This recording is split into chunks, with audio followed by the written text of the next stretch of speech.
천국의 모습이에요. 신앙은 결코 혼자서 할 수 있는 게 아닙니다. 신앙생활 혼자 잘 할 수 있을 것 같은데 잘 못합니다. 또는 마음에 맞는 사람들끼리 신앙생활 잘 할 수 있을 것 같은데 그 또한 처음에는 괜찮은데 그 마음에 맞는 사람이 나중에 나를 힘들게 해요. 되게 마음이 맞았다고 생각했던 사람인데 그 사람에게 상처를 받아요. 그러면 회복하는 게 쉽지 않아요. 그래서 성경은 구원받은 자녀들이 서로 한 몸을 이룰 수 있도록 그 서로에게 아주 중요한 명령을 하시는 것입니다. 이 서로 시리즈를 제가 처음에 생각했을 때에 저는 이 설교의 내용이 교회 안에서 단지 도덕적이고 윤리적인 설교가 되지 않기를 바랬고요. 또한 이 내용들이 워낙 오래전부터 들어왔던 얘기라서 식상하지 않게 전달되기를 또 소원하고 기도했습니다. 내주하시는 성령께서 하나님이 사랑하시는 여러분들의 마음을 감동하셔서 서로, 그러니까 하나님이 우리에게 주신 이 서로가 얼마나 소중한지, 하나님이 우리에게 주신 이 서로가 얼마나 귀한지를 다시 한번 깨닫고 함께 오산양문교회 신앙 공동체를 섬겨갈 수 있기를 바랍니다. 우리 첫 번째 시간에는 서로 사랑하라는 말씀을 나누었고 두 번째는 서로 받아라, 서로 받아들이라라는 말씀을 나눴습니다. 그리고 오늘 세 번째, 어쩌면 가장 실천하기 어렵고 또 좀 고통스러운 그런 주제 앞에 섰습니다.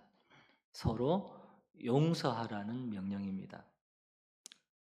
C.S. 루이스는 이런 말을 했습니다. 모든 사람은 용서가 아름다운 일이라고 말한다. 오케이. 좋은 것 같아요. 근데 자신이 용서할 일이 생기기 전까지는 말이다. 이렇게 말합니다. 예. 모든 사람은 용서가 아름다운 일이라고 말한다. 자신이 용서할 일이 생기기 전까지는 말이다. 기가 막힌 표현이죠. 용서란 말은 참 아름다워요. 굉장히 귀한 말이기도 합니다. 내 일이 아니라면 용서에 대해서 얘기하는 것은 참 좋은 것 같아요. 하지만 내 자존심을 짓밟고 나에게 상처를 준 그 사람을 서로의 관계 속에서 용서하는 일은 실은 무진장 어렵습니다. 그렇지만 또 반드시 해야 되는 일이기도 합니다. 왜 우리가 서로 용서해야 하는지, 그리고 어떻게 인간이 타인을 진정으로 용서할 수 있는지 오늘 말씀을 통해서 좀 확인하고 또 행하는 우리가 되었으면 좋겠습니다. 사도 바울은 오늘 용서를 말하기 전에 먼저 우리가 반드시 내다 버려야 되는 그런 6가지 목록을 제시하는데 31절을 보시면 너희는 모든 악독과 노함과 분냄과 떠드는 것과 비방하는 것을 모든 악의와 함께 버려라 라고 말씀하고 있죠.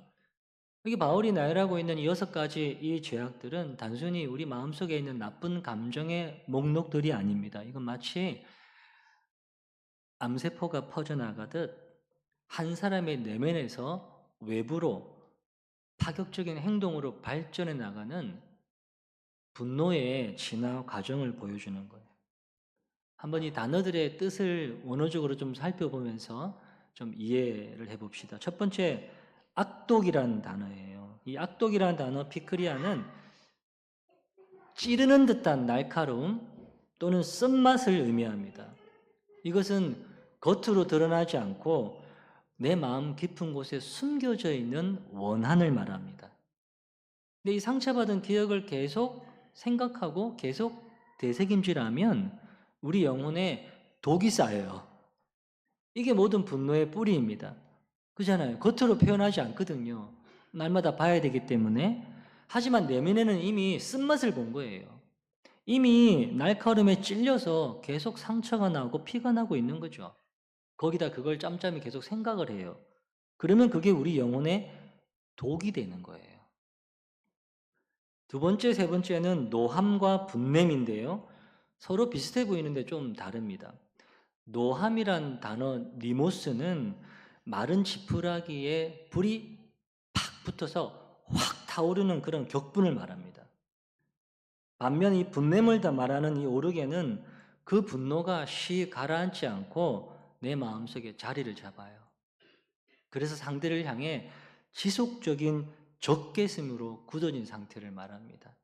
폭발했던 감정이 아주 차가운 증오와 미움으로 변하는 단계죠. 네 번째와 다섯 번째는 떠드는 것과 비방하는 것인데 앞선 것들과는 달리 이제 마음속의 독이 밖으로 튀어나와요. 떠드는 것, 이 크라우게는 그냥 우리가 말을 하는데 이성적인 논쟁을 하는 것이 아니고 흥분해서 말로 막 공격하는 거예요. 그리고 비방은 타인의 인격을 살해하는 것입니다. 이 원어적 의미가 그런데요. 흔히 이 단어는 하나님을 모독할 때 쓰거든요. 근데 이게 사람에게 쓰였다는 것은 타인을 비방하는 것이 곧 하나님의 형상을 파괴하는 아주 무서운 죄임을 보여주는 것입니다. 마지막으로 악의입니다. 이건 타인이 잘못되기를 바라는 악한 마음이죠. 저 인간 진짜 정말 안 됐으면 좋겠다. 아니 망했으면 좋겠다. 라고 생각하는 그 마음의 밑바닥이에요. 한 번쯤 생각해 보시지 않으셨나요? 혹시 지금도 누군가를 생각하면 아, 그 인간 정말 안 됐으면 좋겠다 라고 생각하시나요? 보세요 여러분. 악독, 노함, 분냄, 떠드는 것, 비방하는 것, 악의 이런 거 다 안 좋잖아요. 이거 좋아하시는 분 계신가요? 막 이런 거 생각하면 기분이 막 좋아지고 막 엔돌핀이 막 돌고 막 큰일 납니다 그러면. 예를 한번 이렇게 들어볼게요. 우리가 집안에 쓰레기가 차면 어떻게 합니까? 밖으로 내버리는 거예요. 음식물 쓰레기도 통에 차면은 갖다 버려야 되고요. 생활 쓰레기도 차면은 갖다 버리는 거죠. 여튼 냄새 나는 오물은 다 집 밖으로 내다 버려요. 그거 누가 합니까? 남편들이 하는 거예요. 예. 시키면 잘해 남편들이. 쓰레기를 갖다가 안방에 가져다가 함께 지내는 사람은 없어요. 맞죠? 없어요. 근데 왜 우리는 내 영혼을 썩게 만드는 이 악독과 분노라는 쓰레기는 왜 그토록 소중하게 끌어안고 있는지 몰라요. 왜 떠들고 비방하는 그 쓰레기는 내 입에다가 담고 머금고 살아가는지 모르겠어요. 왜 악인은 내 마음에 모시고 틈틈이 행해 본답니까? 바울은 그거 함께 버리고라고 말하거든요. 버리고. 이 버리고라는 말은 수동태 명령이에요. 즉, 내 힘으로 버릴 수 없어요. 그럼 어떻게 하느냐? 성령께서 가져가시도록 내어드리라는 겁니다. 사랑하는 성도 여러분, 서로 우리가 용서를 말하기 전에 먼저 내 안에 이 쓰레기들을 버려야 되는 거예요. 근데 그게 있으면 용서를 실천할 수 없기 때문에. 근데 내 힘으로 그게 버려지지 않기 때문에 성령께서 하시도록 그것을 자꾸 내어놓아야 되는 거죠. 그렇게 그걸 버렸다면 이제 새 것을 취해야 되는데 이 32절이 서로 시리즈의 핵심을 보여줍니다.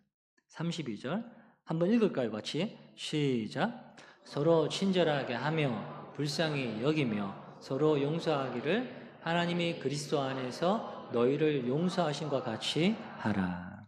이 바울이 여기서 버리고 난 이후에 세 가지 긍정적인 명령을 하는데 첫 번째 보면 서로 친절하게 하며, 이 친절하다는 말은 단순히 매너가 좋다는 말이 아닙니다. 이 단어를 예수님께서 나는 마음이 온유하고 겸손하니 나의 멍에를 메고 나에게서 배우라 라고 할 때에 내 멍에는 쉽다. 이 쉽다라고 하는 말이 친절하다는 말이에요. 내 멍에는 쉽다. 그러니까 예수님이 주시는 이 멍에는 쉽다, 괜찮다라는 거죠. 즉 상대방을 대할 때 그 사람에게 가장 알맞고 그 사람에게 가장 편안하게 해주는 그 태도를 말하는 거예요. 서로 친절하게. 사람마다 다 다르니까요. 똑같은 친절이 아니라 그 사람에게 괜찮게. 두 번째 불쌍히 여기며입니다. 아마 수차례 들어보셨을 텐데 마치 창자가 끊어지는 듯한 아픔으로 타인의 고통을 함께 느낄 때 사용하는 단어인데 우리 주님께서 우리를 불쌍히 여기신다. 주님 우리를 긍휼히 여기신다라고 할 때 쌓였던 단어입니다. 그 상대방의 허물과 미성숙함과 약함을 보면서 그로 인해서 그가 겪을 고통 때문에 나도 내 창자가 끊어질 듯한 아픔을 함께 느끼는 거예요. 그리고 그 사람을 품어주는 것입니다. 이게 주의 사랑을 알고 주께서 받아들인 사람이 마땅히 가져야 할 마음이죠. 서로 불쌍히 여기는 거죠. 세 번째, 서로 용서하라입니다. 오늘 이 설교의 핵심인 용서, 이 카리조메노이라는 단어인데 이 카리조메노이는 은혜라는 단어, 카리스에서 온 단어거든요. 그러니까 지극하면은 서로 은혜를 베풀라입니다. 서로 은혜를 베풀라. 근데 이 은혜는 결코 값싼 것이 아니에요. 절대로. 일전에도 한번 제가 팀 켈러 목사님의 용서를 배우다라는 책을 소개한 적이 있는데 이분이 용서를 배우다라는 책에서 이 의미를 법적인 용어를 들어서 설명을 했는데 한번 보십시오. 용서란 빚을 탕감해 주는 것인데 그 빚을 탕감한다는 것은 채권자가 그 손해를 스스로 떠안는 것이라고 정의를 합니다. 이게 이해가 잘 안 돼요. 예를 한번 들어보겠습니다. 누군가가 여러분의 차 범퍼를 긁어버렸어요. 수리비가 한 70만 정도 나왔습니다. 두 가지 선택지가 있어요. 하나는 때는 이때죠. 상대방에게 이참에 범퍼 새 걸로 바꾸는 거죠. 두 배를 들여서 받아내는 거예요. 그럴 수 있죠. 다른 하나는 괜찮습니다. 제가 알아서 하겠습니다. 라고 말하는 거예요. 이 당연하지 않아요. 성경이 말하는 용서는 바로 이걸 말합니다. 주님께서 우리의 죄를 용서하신 게 당연합니까? 주님이 내 죄를 용서하신 게 당연합니까? 아니에요. 당연하지 않습니다. 당연하지 않아요. 근데 여기서 중요한 한 가지가 있는데 용서를 선택했다고 해서 그러면 그 70만 원이라고 하는 수리 비용이 사라지느냐? 아닙니다. 차는 여전히 기스가 나 있고 누군가는 그 비용을 치러야 합니다. 즉 용서한다는 것은 그 70만 원의 손해를 가해자가 아니라 피해자인 내가 내 지갑을 열어서 감당하겠다는 뜻입니다. 그게 용서가 가진 정의라는 거예요. 물론 상황에 따라 조금씩 달리 적용할 수 있겠지만 그러나 용서가 가지고 있는 정신은 잊어버리면 안 된다는 거죠. 한두 달 전에 저희 교회 집사님이 교통사고를 당했거든요. 차가 정차되어 있는 중에 뒤에서 차가 막 달려서 그대로 박았어요. 차가 SUV인데 그 자리에서 바로 차가 폐차될 정도니까 아주 심하게 부딪힌 거예요. 근데 이 집사님이 가장 먼저 걱정한 게 자기가 나와서 보니 저 차가 운전수가 괜찮을까? 그 차는 뒤집어졌거든요. 받고 난 뒤에. 본인도 엄청 위험했는데 그 생각이 가장 먼저 들었다는 거죠. 그리고 그 운전자가 괜찮은 걸 확인하고 그냥 차만 새로 사주는 걸로 하고 그냥 다 합의를 했다는 거예요. 난 그게 너무 대단하다는 생각이 들었어요. 잊혀지지가 않고요. 그게 바로 성경이 말하는 용서의 삶을 그대로 실천한 게 아닌가 싶어서 오래 제 기억에 남았어요. 가해자가 실은 내 모든 것을 다 해줘야 되는데 병원비를 비롯해서 근데 일정 부분은 내가 감당하겠다는 거거든요. 근데 그 얘기를 들으면서 제가 참 그 집사님 참 새롭게 보였어요. 그리고 참 감사하다는 생각을 했고요. 이건 정서적인 용서도 마찬가지입니다. 누군가가 나에게 모욕을 줘서 자존심에 큰 상처를 입혔어요. 공정이라는 것은 그 사람도 똑같이 모욕을 당해서 내가 깎인 그 감정, 그 명예를 다시 되찾아 오는 거거든요.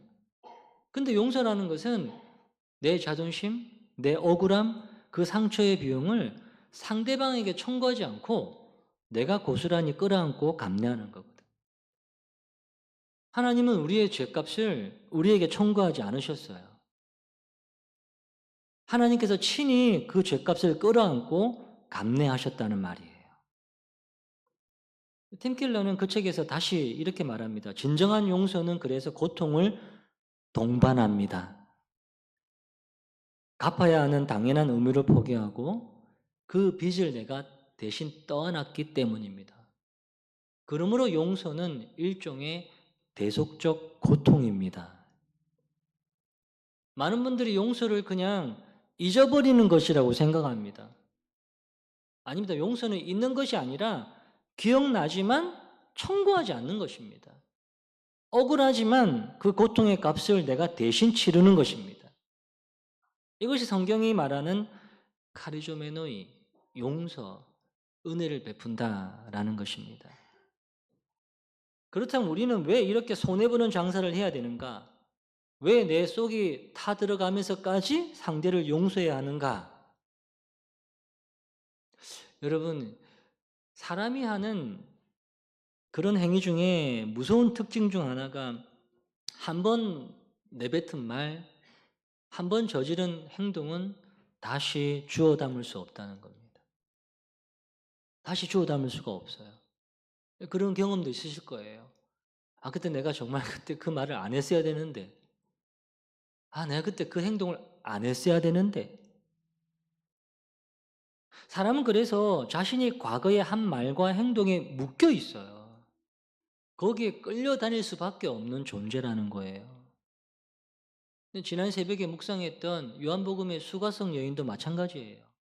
과거에 자신이 한 행동, 남자를 찾아서 혹 그 남자로 인해 행복하고픈 그 소원을 가지고 여러 남자를 찾았고요. 사랑을 말했고요. 근데 이어서 그 남자들에게 버림을 받았죠. 자기가 한 말과 행동은 다시 주워 담을 수 없어요. 평생 거기에 묶여 다닐 수밖에 없는 거죠. 그 사람들이 저 뜨거운 떼약볕 밑에 물길로 나온 저 여인은 정말 행실이 나쁜 여자야. 거기 항상 묶여 있을 수밖에 없어요. 스스로 그 저주 같은 인생을 풀 수 없습니다. 시간의 처음과 끝이 되시는 예수님께서 그 인생을 풀어주시고 그 인생을 먼저 용서해 주시지 않으면 안 되는 겁니다. 즉 다시 말해서 자신이 과거의 한 말과 행동에 묶여서 끌려다닐 수밖에 없는 그 저주를 풀어줄 수 있는 유일한 기적은 바로 그리스도의 용서를 내가 직접 먼저 경험하는 것입니다. 그 용서만이 과거의 행위로부터 가해자와 피해자 모두를 해방시켜 새로운 시작을 가능하게 하기 때문입니다. 용서가 없으면 우리 사회는 영원히 과거의 감옥에 갇혀서 보복의 악순환을 반복할 뿐입니다. 용서의 능력을 감동적으로 보여준 작품 있죠. 빅토르 유고의 레미제라블입니다. 장발장이 19년 동안 감옥 생활을 했습니다. 출소했어요. 근데 전과자라는 낙인 때문에 어디 가서 잘 것도 먹을 것도 없어요. 그때 미리엘 주교가 그를 따뜻하게 받아들여서 재워줍니다. 근데 장발장은 그날 밤에 그 주교의 은식기를 훔쳐서 달아나요. 근데 얼마 못 가서 헌병들에 잡혔죠. 헌병이 다시 이 장발장을 데리고 이 주교에게 와서 물어봅니다. 이 은식기 주교님 거 아닙니까? 여러분 아실 거예요. 아니요. 내가 준 거예요. 은초 때도 함께 줬는데 왜 은식기만 가져갔냐고 그렇게 말하는 거예요. 이 장발장이 충격에 빠진 거예요. 도대체 이 사람이 뭘까? 도대체 이 사람이 어떻게 이렇게 할 수가 있을까? 그러니까 이 장면이 바로 에베소서 4장 32절을 보여주는 것이라고 저는 생각이 들더라고요. 서로 친절하게 대하고 서로 불쌍하게 주고 서로 용서해 주는 거예요. 그러니까 미레엘 주교는 장발장의 죄 도둑질을 묵인한 것이 아니에요. 그는 은식기라는 재상상의 손해를 자신이 떠안은 거죠. 그 값을 자신이 대신 치름으로써 장발장이 치러야 할 죄값을 대신 갚아 주었습니다. 이 대속적 용서가 장발장의 영혼을 다시 출발할 수 있도록 힘을 준 거죠. 19년의 감옥 생활, 그리고 법의 심판도 장발장을 변화시키지 못했습니다. 근데 자신을 위해 대가를 대실 지불해 준 그 주교의 용서가 장발장을 새 사람으로 다시 태어나게 해요. 우리가 서로 용서할 때 서로가 서로를 과거의 감옥에서 풀어주게 돼요. 풀어줘서 새로운 미래로 나아갈 수 있도록 도와주는 거예요. 또 하나 성경에 보면은 바울과 이 마가의 이야기를 통해서도 알 수 있는데요. 마가가 바울의 1차 선교 여행 때 같이 하다가 둘 사이에 무슨 문제인지는 정확하게 기록이 안 돼서 잘 모르겠습니다만은 여하튼 문제가 있었겠죠. 마가가 바울과의 동행을 뿌리치고 그냥 가버립니다. 그리고 2차 선교 여행 때 바나바가 이 마가를 같이 데리고 가자 그러니까 바울이 절대 안 돼. 걔 안 돼. 단호하게 거절하죠. 그 일로 인해서 두 사람이 다투고 각자의 길을 가게 됩니다. 사도 바울도 이 일로 인해서 심하게 상처를 받았고요. 사람에게 상처를 실망을 했고요. 그래서 관계가 서로 끊어졌다고 솔직하게 기록하고 있거든요. 이런 일들은 교회 안에서도 얼마든지 일어날 수 있어요. 같이 사역을 하면서도 얼마든지 일어날 수 있습니다. 근데 이야기는 여기서 끝나지 않아요. 세월이 흐른 뒤에 바울이 인생의 마지막을 준비하던 때에 이런 고백을 합니다. 마가를 데리고 와라. 그가 나에게 너무 유익하다. 이렇게 말을 합니다. 한때는 도무지 함께 갈 수 없는 사람이었는데 이제는 없으면 안 되는 사람이 된 거예요. 마가가 바울이 완벽해졌기 때문이 아닙니다. 그 사이에 십자가의 용서가 다시 관계를 세웠기 때문입니다. 용서는 과거를 없던 일로 만드는 것이 아니에요. 상처가 없어졌다고 말하는 것이 아닙니다. 하나님이 나를 용서하신 것처럼 그 사람도 용서하신다는 사실을 인정하는 믿음의 결단인 거죠. 교회 공동체 안의 용서는 바로 이런 것입니다. 한두 번의 실수로 그 사람을 판단하지 않고 과거의 실패로 현재와 미래를 닫아버리지 않는 것입니다. 서로 용서할 때 관계가 회복이 되고 그 회복된 관계를 통해서 하나님이 다시 일하시는 거예요. 하지만 여러분, 이 장발장을 향한 이 미리엘 주교의 이야기는 감동적이긴 한데 C.S. 루이스의 말처럼 그게 막상 내 일이 되면 좀 힘들고 어렵죠. 바울의 이야기도 마찬가지 감동적이지만 막상 그게 내 얘기라면 아니 내 돈 떼먹고 도망간 사람, 내 자존심을 짓밟은 사람, 나에게 상처를 준 사람, 나를 배신한 사람을 위해서 내가 그 고통을 떠안으라고요? 이게 우리 본성으로는 불가능한 거예요. 그래서 바울이 32절 하반절에서 우리가 용서할 수 있는 유일한 근거를 제시합니다. 하나님이 그리스도 안에서 너희를 용서하신 것 같이 서로 용서하라. 하나님이 그리스도 안에서 너희를 용서하신 것 같이 그리스도가 너희를 사랑하신 것 같이 너희도 서로 사랑하라. 그리스도가 너를 먼저 받아준 것처럼 너희도 서로 그렇게 받아들이라는 거예요. 우리가 용서해야 하는 이유는 그 사람이 용서받을 자격이 있어서가 아닙니다. 내가 그 사람보다 조금 더 도덕적으로 좀 나아서도 아닙니다. 내가 먼저 하나님께 용서받은 사람이기 때문입니다.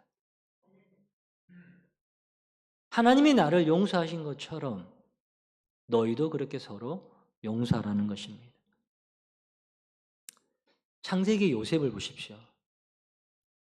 그는 형들에 의해서 인신매매를 당했습니다. 애굽 땅으로 끌려가서 거기서 노예가 되었어요. 거기서도 종살이를 했습니다.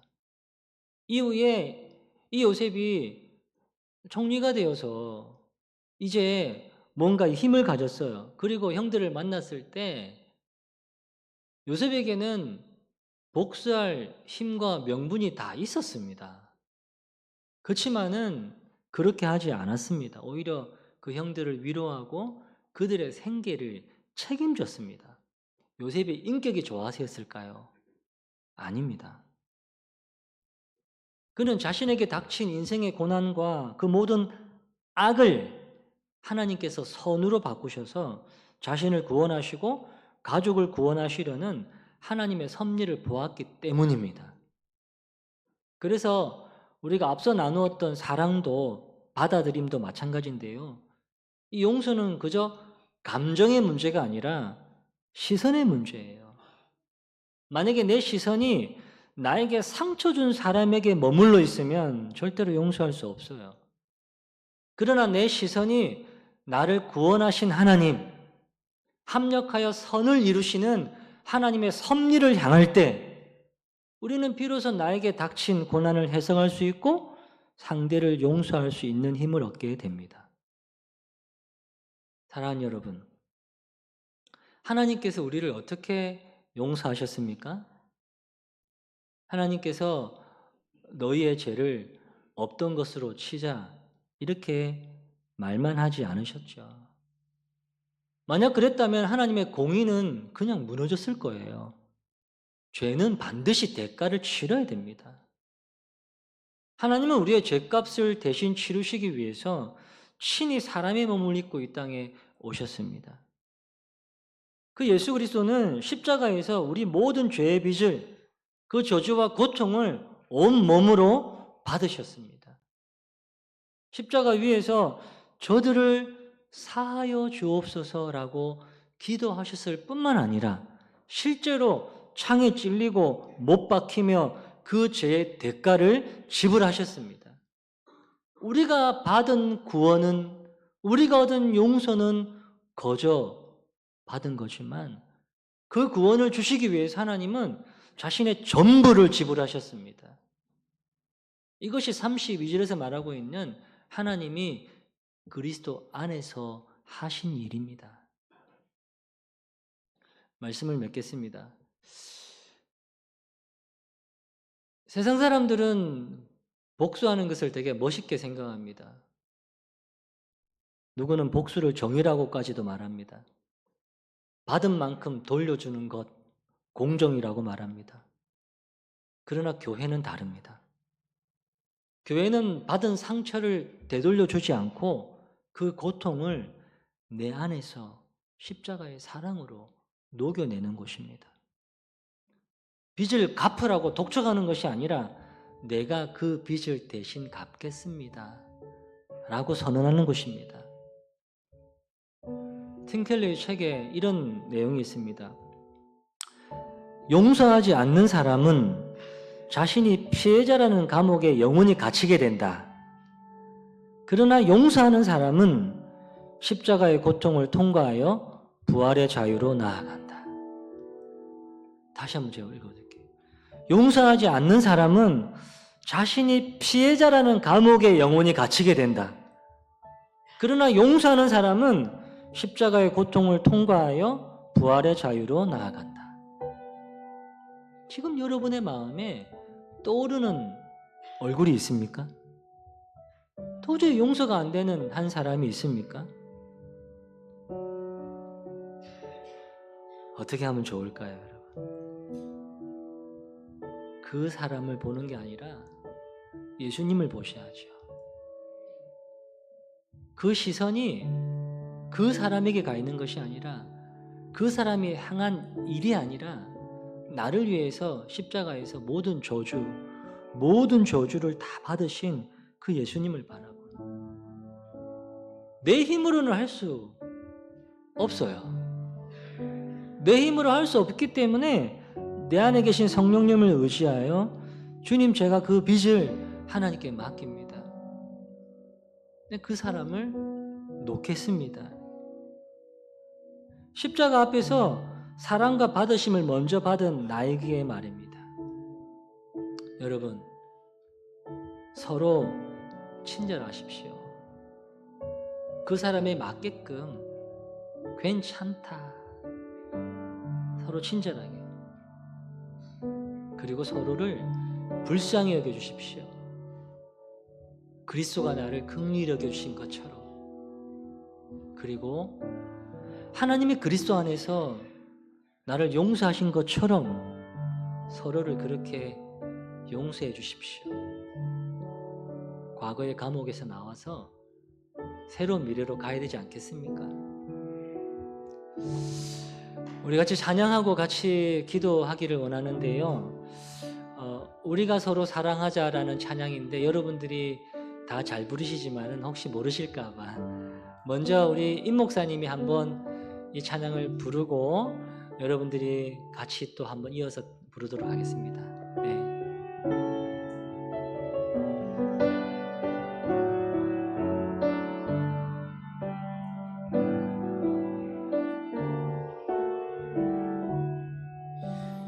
여기 모인 우리 서로가 마음 열어 서로 사랑하고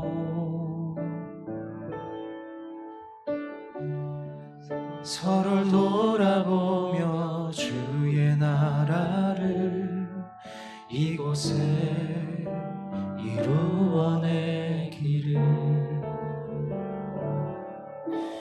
주의 마음 가진 우리가 그의 뜻 따라 서로를 사랑하고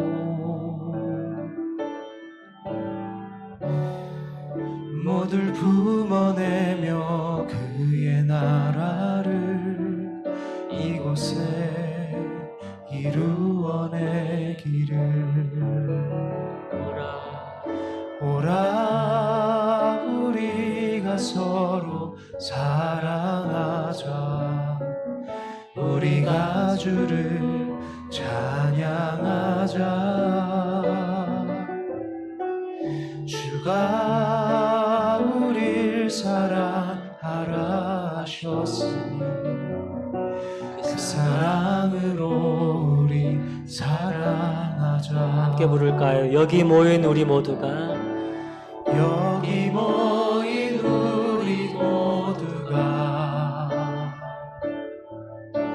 마음 열어 서로 사랑하고 서로 돌아보며 주의 나라를 이곳에 이루어내 주의 마음 가진 우리가 주의 마음 가진 우리가 그의 뜻 따라 서로를 사랑하고 모두를 품어내며 그의 나라를 이곳에 이루어내기를 오라 우리가 서로 사랑하자 우리가 주를 찬양하자 주가 우릴 사랑하라 하셨으니 그 사랑으로 우리 다시 한번 불러볼까요? 처음부터 여기 모인 우리 모두가 여기 모인 우리 모두가 마음 열어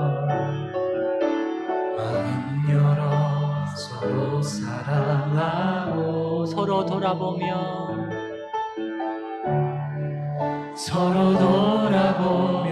주의 나라를 이곳에 이루어내기를 주의 마음 가진 우리가 그의 뜻 따라 서로 사랑하고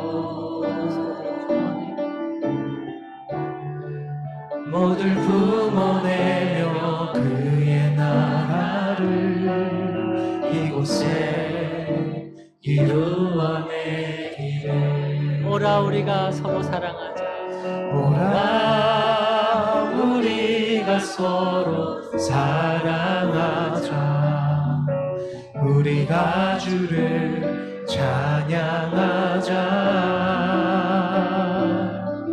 주가 우릴 사랑하라 하셨으니 그 사랑으로 우리 사랑 오라 우리가 서로 사랑하자. 오라 우리가 서로 사랑하자. 우리가 주를 찬양하자. 주가 우릴 사랑하라 하셨으니 그 사랑으로 우리 사랑. 오라 우리가 서로 사랑하자. 오라 우리가 서로 사랑하자. 우리가 주를 찬양하자. 주가 우릴 사랑하라 하셨으니 그 사랑으로 마지막으로 한 번 더. 오라 우리가 서로 사랑하자. 오라 우리가 서로 사랑하자. 우리가 주를 찬양하자. 주가 우릴 사랑하라 하셨으니 그 사랑으로 우리 사랑하자. 아멘. 사랑할 수 있는 근거가요, 내가 그 사람을 받아들일 수 있는 근거가 나에게 있지 않아요. 내가 그 사람보다 조금 더 도덕적이고 조금 더 인격이 낮고 내가 조금 더 그 사람 나아서가 아니에요. 그분이 나를 먼저 사랑하셔서, 그분이 나를 먼저 받아주셨기 때문에, 그분이 나를 용서하셨기 때문에 근거가 그분께 있는 거예요. 내 시선이 그 사람에게 가 있으면 안 돼요. 나는 계속 그 과거의 감옥에 갇혀서 영원한 고통 가운데 있을 뿐이에요. 그 시선이 항상 주님께로, 십자가로 옮겨져야 됩니다. 왜 내 안에 있는 그런 것들을 왜 자꾸 안고 살아가야 돼요? 버려야죠. 근데 그건 내가 버릴 수 없으니까 매번 성령의 은혜를 의지하고 주님이 하실 수 있도록 내어드려야죠. 그리고 서로 친절하게, 서로 긍휼히 여기며 서로 용서하는, 우리 교회가 그런 가족과 같은, 천국 고향과 같은 그런 교회이기를 원하며 오늘 다시 합심하여 기도하며 나아갑니다.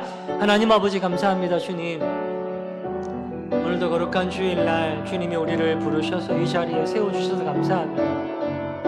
하나님 아버지, 우리 안에 있는 모든 악독과 노함과 분냄과 비방과 하나님 아버지 고함치는 것과 모든 악의를 버리고 서로 친절히 여기며 서로 불쌍히 여기며 서로 용서하기를, 하나님이 그리스도 안에서 나를 용서하신 것 같이 하나님이 그리스도 안에서 나를 친절하게 여기시고 하나님의 그리스도 안에서 나를 긍휼히 여겨주시고 하나님의 그리스도 안에서 나를 용서하신 것 같이 그렇게 용서할 수 있기를, 하나님 아버지, 그 사람이 행한 모든 것들을 내가 대신 떠안고 그렇게 감수하며 그렇게 주님의 나라를 이뤄갈 수 있도록 도와주십시오.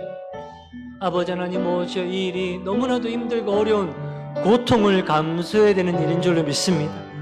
그러니 주님 앞에 더더욱 나아가 성령이 하시도록 그 모든 것들을 내어드리고 주님께 맡겨드리고 시선을 주님께로 옮겨서 그렇게 평화를 이뤄갈 수 있도록 주님 우리 가운데 함께하여 주옵소서. 도와주십시오. 도와주십시오. 우리 한 번만 더 기도할까요?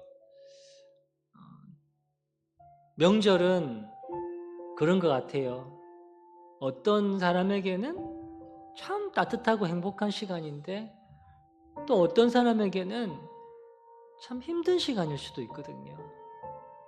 누구보다도 가장 가까워야 될 친지들이 어떤 문제 때문에 깨어지고 부서진 채로 안 볼 수는 없고 그렇게 살아갈 수밖에 없는 그런 시간인 것 같아요. 우리 마음에는 그분을 놓아드리고 싶기도 하고 또 그분도 나처럼 예수님을 알고 살기를 원하기도 하지만 막상 만나면 그게 잘 안 돼요. 그냥 믿고 그 감정이 내 안에 막 아주 차갑게 가라앉아서 힘들어요.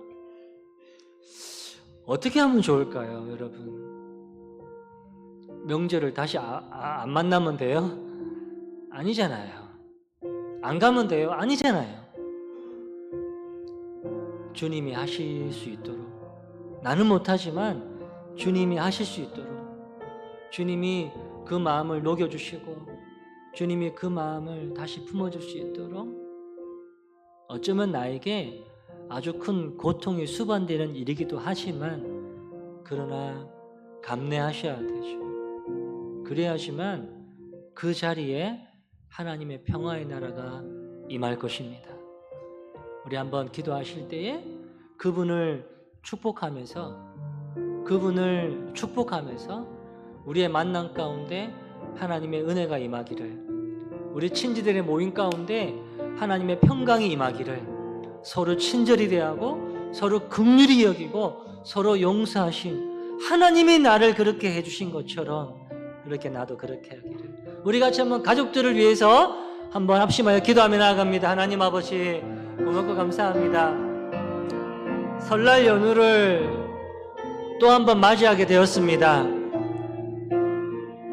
짧다면 짧고 길다면 긴 이 연휴 기간 동안에 많은 친지들을 만날 때에 하나님 아버지, 우리 마음 가운데 주님이 주시는 마음이 가득하기를 원합니다. 주 예수 그리스도의 마음, 주님의 마음으로 서로 친절히 여기고 서로 불쌍히 여기고 서로 용서하심, 하나님이 그리스도 안에서 나를 친절하게 대하시고 나를 불쌍히 여기시고 나를 사랑하시고 나를 받아주신 것 같이, 무엇보다도 나를 용서하신 것 같이 나도 그렇게 그 마음으로 그렇게 내 부모님을, 내 가족들을, 내 친지들을 품고 하나님 아버지 그렇게 평화의 나라를 이루어갈 수 있도록 주님 인도하여 주시옵소서. 도와주십시오.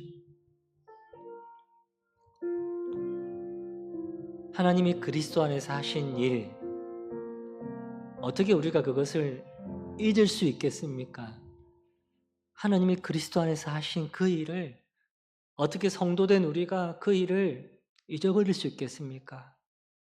하나님 아버지, 하나님이 그리스도 안에서 나를 친절하게 대해주시고 하나님이 그리스도 안에서 나를 긍휼히 여겨주시고 하나님이 그리스도 안에서 나를 사랑하시고 나를 받아주시고 나를 용서하신 것처럼 나도 누군가를 향해서 그 마음으로 그 영혼을 바라보며 그 마음으로 십자가 앞에서 하나님의 그 어떠하심을 보여주는 사람으로 살아갈 수 있도록 인도하여 주옵소서. 하나님 아버지, 명절 연휴 기간 동안에 살아가는 성도들 하나님 오고 가는 길 안전하게 지켜 보호하여 주옵소서. 하나님 어디를 가든지 누구를 만나든지 그 안에 주님이 주시는 평강이 있게 하시고 기쁨이 있게 하시고 무엇보다도 깨어졌던 관계가 있다면 다시 회복될 수 있는 은혜가 있을 수 있도록 주께서 역사하여 주옵소서.